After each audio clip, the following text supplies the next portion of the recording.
Basically آج سے تقریباً 100 سال پہلے 1915 کے اندر 1915 میں البرٹ آئنسٹائن جو انسانی ہسٹری میں چند بڑے آپ سمجھ لیں فزکس کی فیلڈ کے لوگ ہوئے ہیں ان میں سے ایک ہیں. 1879 میں یہ پیدا ہوئے اور 1921 میں انہیں نوبیل پرائز بھی دیا گیا فزکس کی فیلڈ میں اور 1955 میں ان کی ڈیتھ ہوئی. اور ان کا وہ جملہ بڑا مشہور ہے, سائنس وداؤٹ ریلیجن از لیم.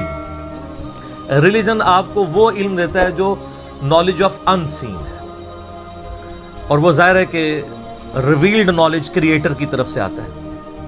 دوسرا ایکوائرڈ نالج ہے جو سائنس کا علم ہے. تو ریویلڈ نالج وحی کا علم ہو یا ایکوائرڈ نالج سائنس کا علم, the knowledge obtained through observations and experiments, یہ دونوں لازم و ملزوم ہیں.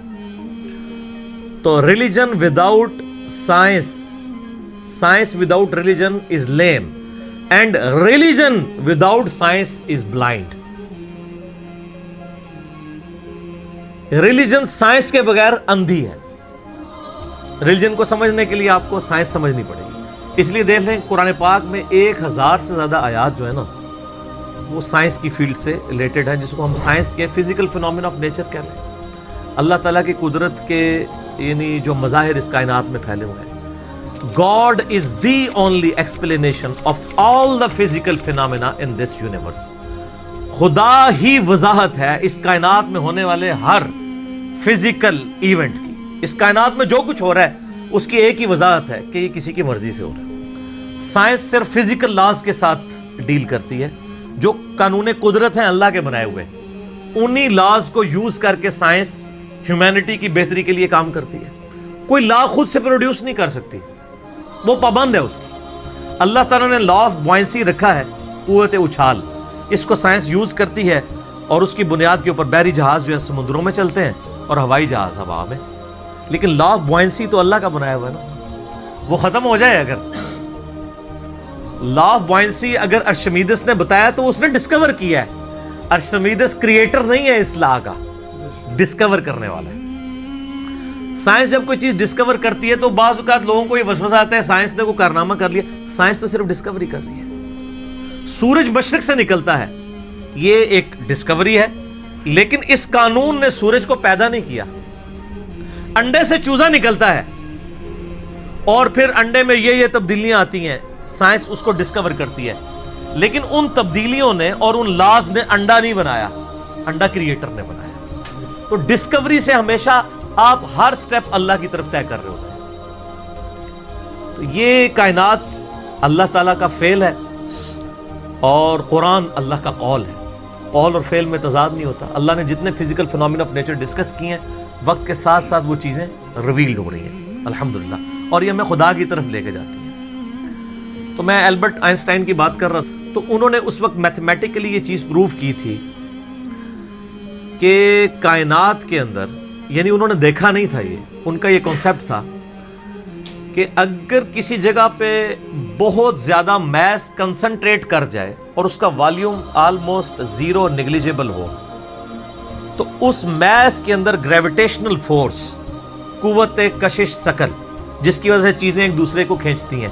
یہ میں گلاس جب یہاں سے چھوڑوں گا تو نیچے جائے گا, اوپر نہیں جائے گا, اس لیے کہ زمین اسے اپنی طرف کھینچ رہی ہے. تو اس کی ایک طاقت ہے جس سے وہ 9.8 میٹر پر سیکنڈ اسکوائر کی ایکسلریشن ہوتی ہے. تو انہوں نے کہا تھا کہ اگر ایسا میس کائنات میں کہیں ایگزسٹ کرتا ہو کہ اس کا والیوم تو آلموسٹ زیرو ہو, لیکن اس کا جو میس ہے وہ وہاں پہ انٹینس میس ایسا کنسنٹریٹ کرے تو اس کی گریویٹیشنل فورس اتنی زیادہ ہوگی کہ اس کے پاس سے بھی اگر کوئی ستارہ گزرے گا تو وہ اس کو ہڑپ کر لے گی, جس طرح ایک ورٹیکس کرتا ہے. بلیک ہول ایک خلائی ورٹیکس ہے, جس طرح سمندری بھنور ہوتے ہیں نا جن میں بڑے بڑے بحری جہاز بھی ڈوب جاتے ہیں, چکر کھا رہا ہوتا ہے, کوئی بھی چیز کے کریز بھی ہے وہ اس کو پہلے سک کرتی ہے پھر اندر ڈبو دیتی ہے پھر ختم.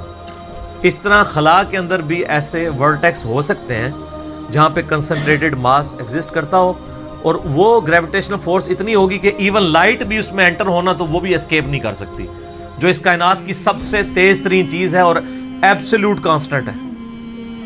آئنسٹائن نے تو یہ بھی کہا نہ ٹائم کانسٹنٹ ہے نہ میس کانسٹنٹ ہے، سپیڈ آف لائٹ یہ کانسٹنٹ ہے، لیکن وہ بھی اس سے اسکیپ نہیں کر سکتی. اور سپیڈ آف لائٹ آپ کو پتہ ہے کتنی ہے؟ 300,000 یعنی 3 لاکھ کلومیٹر ایک سیکنڈ میں. روشنی اتنی تیز ہے کہ ایک سیکنڈ میں زمین کے 7 چکر کاٹ سکتی ہے. یوں 1,86,000 میل فی سیکنڈ یا 3 لاکھ کلومیٹر فی سیکنڈ. زمین کا سرکمفرنس 40,000 کلومیٹر ہے، یعنی ایک طرف سے چلیں واپس آئیں 40,000 کلومیٹر ہے. تو ایک سیکنڈ میں روشنی زمین کے 7 چکر کاٹ سکتی ہے. اسی لیے کائنات کے فاصلے جو ہیں وہ روشنی کے اعتبار سے ماپے جاتے ہیں. یہ اتنے لاکھ نوری سال، اور ایک نوری سال ہی بہت زیادہ ہوتا ہے. 1 لائٹ ایئر یہ ہے کہ روشنی ایک سال تک اسی رفتار سے چلتی رہے تو جتنا فاصلہ طے کرتی ہے. وہ تو آپ میرا ہوئیز اللہ والا لیکچر دیکھ لیں، مسئلہ 60، اس میں میں نے پھر بتایا کہ کائنات کے فاصلے کتنے ہیں. تو آج ہم بلیک ہول کے اوپر بات کر رہے ہیں. تو وہ بلیک ہول کا ان کا ایک کانسیپٹ تھا کہ ایسا اگر ہو تو ہو جائے گا. پھر سائنٹسٹ نے اس پہ کام کرنا شروع کیا. آپ ہسٹری دیکھیں کرتے کرتے 3-4 سال پہلے سے انہوں نے ابھی وہ اس کے اوپر یعنی دنیا میں جتنی ٹیلیسکوپس تھیں بڑی بڑی 8 ٹیلیسکوپس انہوں نے فٹ کی، جو کئی یعنی سالوں تک وہ امیج لیتی رہی ہیں. وہ امیجز جوڑ کے تو انہوں نے بہرحال ایک بلیک ہول ایسا دریافت کر لیا ہے کہ جو واقعی جہاں پہ یہ پوری کہکشائیں بھی غائب ہو جاتی ہیں. اور یہ فزیکلی اس کی ویڈیو بھی انہوں نے منظر عام پہ لے آئے. تو سر یہ تو کریشن ہے نا جی، اصل تو ان ساری چیزوں کے پیچھے کریٹر ہے. God is the only explanation of all the physical phenomena in this universe. Science تو صرف آپ کو چیزوں کی نو ہاؤ دیتی ہے، جو پیچھے ول آف کریٹر ہے، ول آف گاڈ ہے. ظاہر سائنس تو وہ پھر آئنسٹائن نے خود ہی کہہ دیا نا کہ science without religion is lame and religion without science is blind. تو یہ بلیک ہول کی دریافت بہت بڑی دریافت ہے. باقی جو لوگ اس کو دھکے سے وہ قرآن پاک کی آیات میں فٹ کرنے کی کوشش کرتے ہیں وہ ساری ہماری اسیسمنٹس ہیں. اس طریقے سے ایک جس طرح سورۃ الواقعہ میں آیت وہ لے کے آتے ہیں نا، فلا اقسم بمواقع النجوم وانه لقسم لو تعلمون عظیم. میں قسم یاد فرماتا ہوں ان جگہوں کی جہاں پہ ستارے ڈوبتے ہیں، اور کاش تم جانتے ہوتے کہ کتنی بڑی قسم ہے جو ہم نے یاد فرمائی ہے. تو بعض لوگوں نے اس آیت کو بلیک ہول کے ساتھ ریلیٹ کیا کہ ستاروں کے ڈوبنے کی جگہ وہ بلیک ہولز ہیں جہاں پہ پوری کہکشائیں غائب ہو جاتی ہیں. میں بھی ایسا ہو بھی سکتا ہے. جو پرانے مفسرین ہیں وہ اس کو ستاروں کی منازل کہتے ہیں. تو میرا موقف یہ ہے کہ قرآن پاک کی آیات آفاقی ہیں. ہمارے پرانے مفسرین کو اگر کوئی باتیں سمجھ نہیں آئی ہیں نا کسی مسئلے میں، اور ان کی جو اتنی آبزرویشن تھی اس میں ہی وہ فٹ کرتے تھے، وہ اپنی جگہ ٹھیک تھے. آج اگر کوئی نئی ڈسکوری ہوگی ہم اس میں اس لیے فٹ کرتے ہیں کہ اللہ تعالیٰ نے قرآن پاک کو قیامت تک کے لیے مسلمانوں یا انسانیت کی رہنمائی کے لیے رکھا ہوا ہے. ہر آنے والا وقت قرآن پاک کی نئی چیزیں لوگوں کے سامنے لے کے آئے گا. سنریہم آیاتنا فی الآفاق وفی انفسہم حتی یتبین لہم انہ الحق. ان قریب ہم زمین و آسمان میں اور تمہاری جانوں میں تمہیں ایسی نشانیاں دکھا دیں گے کہ تم پکار اٹھو گے، تم پہ یہ بات کھل جائے گی کہ قرآن حق ہے، خدا کی ذات حق ہے. تو یہ ہر آنے والا زمانہ ہر سائنٹیفک ڈسکوری خدا کی طرف لے کے جاتی ہے. میں اکثر کہتا ہوں نا کہ سائنس تو صرف ڈسکور کر رہی ہے. زلزلہ کس طرح آتا ہے؟ ٹیکٹونک پلیٹس کی ڈسٹربنس سے. اب اگر سائنس سے پوچھیں وہ ڈسٹربنس کون کرتا ہے، اس کا ٹائم پیریڈ کون ڈیفائن کرتا ہے، وہ کہتے ہیں it is physical phenomena of nature. اور فزیکل فینومینا آف نیچر کے پیچھے تو خدا ہے، وہ ڈیسائیڈ کرتے ہیں. کائنات میں ہونے والی ہر چیز معجزہ ہے. یہ الگ بات ہے کہ ہم چند معجزات کے عادی ہو چکے ہیں. اگر کسی شخص نے یہ آبزرو نہ کیا ہو کہ چوزا انڈے میں سے نکلتا ہے، ایک لمحے کے لیے سوچے، اور وہ پوری زندگی انڈا کھاتا رہے، اسے ایک دن بتایا جائے کہ یہ جو تم انڈا کھاتے ہو نا، یہ جو تمہیں اتنے خوبصورت چوزے اور مرغیاں نظر آتی ہیں اس میں سے نکلتی ہیں. وہ کہے گا میں نے درجنوں دفعہ توڑا ہے، اس میں تو کوئی ایسی دور دور تک چیز نہیں ہے کہ اس میں سے چوزا بن سکے. ایمانداری سے بتائیں ایسا ہوگا کہ نہیں؟ یا ایک بے قدر بیج کسی کو دکھایا جائے اور اسے یہ بتایا جائے یہ جو اتنا بڑا تم درخت دیکھ رہے ہو نا، یہ اس میں سے نکلا ہے. وہ کہتا ہے یار اس میں سے کیسے اتنا بڑا درخت نکل سکتا ہے؟ وہ درخت تو اتنا بڑا ہے، یہ تو اتنا سا ہے، وہ تو 6 ارب گنا بڑا ہے، لیکن ہم عادی ہیں۔ آپ پھولوں کو دیکھیں، اگر پھول کسی کو جس کو یہ نہ پتا ہو یہ زمین کی کالی مٹی میں سے نکلتے ہیں، وہ کبھی بھی نہیں مانے گا کہ مٹی میں تو دور دور تک ایسی کوئی چیز نہیں۔ فروٹ کو دیکھ لیں، کائنات کی ہر چیز ایک معجزہ ہے۔ یہ الگ بات ہے کہ ہم چند معجزوں کے عادی ہو چکے ہیں، اس لیے ہمیں وہ چھوٹے لگتے ہیں، ورنہ میں اللہ کی قسم اٹھا کے کہتا ہوں کہ مردے کا زندہ ہونا یہ چھوٹا معجزہ ہے، انڈے میں سے چوزے کا نکلنا اس سے بڑا معجزہ ہے۔ مردہ تو وہ پڑی ہوئی ہے لاش، وہی زندہ ہو رہی ہے نا، چوزے اور انڈے کا تو کوئی لینا دینا ہی نہیں دور دور تک۔ اس میں سے ایک لیسدار مادہ ہے، آپ وہ لیسدار مادہ اس میں سے نکال کے اوپن ایئر کے اندر لے آئیں، پھر آپ اس میں سے ذرا چوزے کی چونچ ہی کوئی ایک بنا کے بتا دیں۔ ابھی تو ہم انڈا بنانے کے لیے کسی کو کہہ ہی نہیں رہے، انڈا تو کوئی بنانے کا سوچ بھی نہیں سکتا۔ تو یہ جتنے physical phenomena of nature discoveries ہوتی ہیں، اس میں ہمارا ایٹیچیوڈ پرائمری یہ ہونا چاہیے کہ ہم اس کے بعد خدا کی شناخت کریں۔ قرآن پاک کی آیات میں اس کو زبردستی گھسیڑنے کی کوشش نہ کریں، کہیں کچھ بن بھی رہا ہوتا ہے، کہیں نہیں بھی ہو رہا ہوتا، ہم بھی یعنی کوشش کرتے ہیں جو قریب قریب وہ بات کر دیتے ہیں، ادروائز مجھے بھی ساری باتیں پتہ ہیں جو لوگ کرتے ہیں، لیکن یہ ساری چیزیں قرآن میں نہ بھی لکھی ہوں۔ اصل چیز یہ ہے کہ ہر فزیکل فنومینا آپ کو اللہ کی طرف لے کے جاتا ہے۔ تو یہ بلیک ہول کی ڈسکوری بھی اللہ کی قدرت کی بہت بڑی نشاندہی ہے، کیونکہ جس نے ڈسکور کیا ہے اس نے تو اس کو پیدا نہیں کیا، اس نے صرف جانا ہے۔ اور اس سے آپ یہ بھی اندازہ لگائیں کہ ہم یعنی کئی چیزیں اس کائنات کے اندر کہ جن کو ابھی ہم صرف ان کو جانتے نہیں، ان کی ڈیٹیلز تو چھوڑ ہی دیں، ہمیں تعارف بھی نہیں۔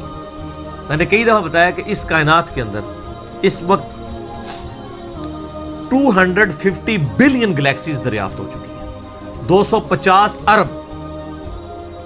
ان گلیکسیز میں سے ایک گلیکسی ہماری ملکی وے ہے، جس میں 300 ارب سے زیادہ سورج ہیں، جن میں سے ایک سورج یہ ہے، اور یہ سب سے چھوٹا سورج ہے۔ اس طرح کے 300 ارب سورج ہیں، اور 1 ارب اتنا بڑا فگر ہے کہ اگر کوئی شخص 24 گھنٹے گنتی گنتا رہے نا، 25 سے 30 سال چاہیے 1 ارب گنتی گننے کے لیے، 24 گھنٹے اور کوئی کام نہ کرے۔ آپ 86,400 سیکنڈ، ہر سیکنڈ میں ایک دفعہ بھی گنے تو آپ 1 لاکھ کی بھی گنتی پوری نہیں کر سکتے، اور 25-30 سال تک گنتے رہے تو 1 ارب ہے۔ تو 300 ارب سورج ادھر ہے، اور اس طرح کی 250 ارب گلیکسیز ہیں۔ اسی لیے سائنٹسٹ کہتے ہیں کہ سمندر کے ریت کے ذرے جو سمندر کے کنارے پہ ہیں وہ کم ہیں، کائنات میں جو سیٹلائٹس ہیں، سٹارز ہیں، وہ اس سے زیادہ ہیں۔ یہ اتنی بڑی کائنات ہے سر، کوئی امیجن نہیں کر سکتا۔ اور پھر اس کی جو اس کے اندر جو ہارمنی ہے سر، وہ سب سے بڑی بات ہے۔ کائنات خالی بنائی نہیں، بنا کے چھوڑ نہیں دی ہے، اتنی بیلنس ہے کہ وہ کسی کے چلائے بغیر چل ہی نہیں سکتی، اتنی بیلنس ہے۔ آپ کو اندازہ نہیں، یہ پوری پوری گلیکسیز ایک دوسرے میں سے یوں گزر جاتی ہیں اور کوئی سٹار دوسرے سے نہیں ٹکراتا، جس میں اربوں سٹارز ہوں اور وہ گزر جائیں۔ سر آج تک ہمارے آباء و اجداد میں سے کسی نے سورج کہ سورج نہ نکلا ہو، کبھی نہیں ایسا۔ سن ان لاز کا پابند ہے جو اللہ تعالیٰ نے اس کی ڈیسٹنی میں مقرر کر دی ہیں پچھلے 15 ارب سال سے۔ ود رسپیکٹ ٹو زمین، ظاہر ہے سورج تو نکلتا ہے، غروب تو نہیں ہوتا، ود رسپیکٹ ٹو زمین۔ سورج کا کوئی باپ ہے جو اس کو چلا رہا ہے، 15 ارب سال سے بغیر فیول کے وہ چل رہا ہے، اور اس کے اندر اتنی روشنی ہے کہ ہر سیکنڈ میں 50 کروڑ ایٹامک بم کے برابر انرجی صرف ایک سورج میں سے نکل رہی ہے۔ اس طرح کے 300 ارب سورج ہیں، یہ ایک گلیکسی ہے، اور اس طرح کی 250 ارب گلیکسیز اور انبلیویبل ڈیٹا ہے۔ اور یہ تو وہ ہے جو ناسا نے بھی دریافت کی ہے، ابھی آسمان تو پتہ ہی نہیں کہاں پہ ہے، اور یہ زمین کے اندر ہی آپ اس وقت صرف زمین کے اوپر 20 لاکھ مخلوقات کی سپیشیز دریافت ہو چکی ہیں، 2 ملین سپیشیز۔ یعنی اگر آپ گننا شروع کریں، انسان، گھوڑا، گدھا، کوا، چیل، مرغی، اس طرح آپ سپیشیز نباتات اور حیوانات کی گنے نا، ان کی سپیشیز کی تعداد 20 لاکھ 2 ملین ہے۔ پھر ایک ایک سپیشیز وہ آگے پھر بلینز میں، انسان ہی 7-8 ارب ہے۔ زمین پہ صرف حشرات الارض، انسیکٹس اور کیڑے اتنے ہیں کہ ہر انسان کو اگر 20 کروڑ کیڑے دے دیے جائیں، 8 ارب کے قریب انسان ہے نا، ہر بندے کو کہا جائے 20 کروڑ لے لو کیڑے، تو اس سے زیادہ کیڑے، وہ تو صرف کیڑے کی بات ہو رہی ہے سر۔ تو یہ تو نہ ختم ہونے والا ڈیٹا ہے، اس پہ بہت بولا جا سکتا ہے. فی الحال ہم اس پہ ہی واپس آتے ہیں کہ آئنسٹائن کی جو ایک تھیوری تھی وہ آج پریکٹیکلی سامنے آ گئی ہے. کاش آئنسٹائن کوئی حافظہ اللہ ہوتا یا رحمہ اللہ ہوتا تو ہم بھی خوش ہو رہے ہوتے. خیر ہم یعنی ان کی جو خدمات ہیں وہ تو ان کو تو اپریشیٹ کرتے ہیں، کوئی شک نہیں ہے. بال ان چیزوں سے ہمیں یہ بھی پتہ چل گیا کہ علم غیب کسی کے پاس نہیں ہوتا.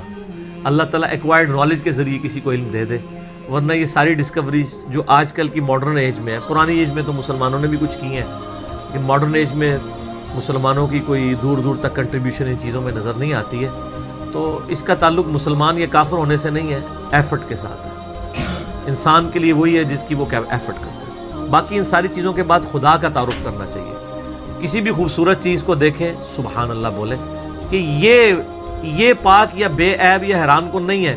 حیران کن تو وہ ہستی ہے اور بے عیب تو وہ ہستی ہے جس نے اسے پیدا کیا ہے، جس نے اسے کریشن ایکس نہیلو کیا ہے، عدم محض سے وجود بخشا ہے. تو خدا کا تعارف ان چیزوں سے ہوتا ہے. تو میں یہی اس کے اوپر میسج دوں گا کہ بلیک ہول کی ڈسکوری آپ کو ایک اللہ تعالیٰ کی نئی شان، کل یوم ہوا فی شان، یہ آپ کے اوپر کھوتا ہے. ٹھیک ہے.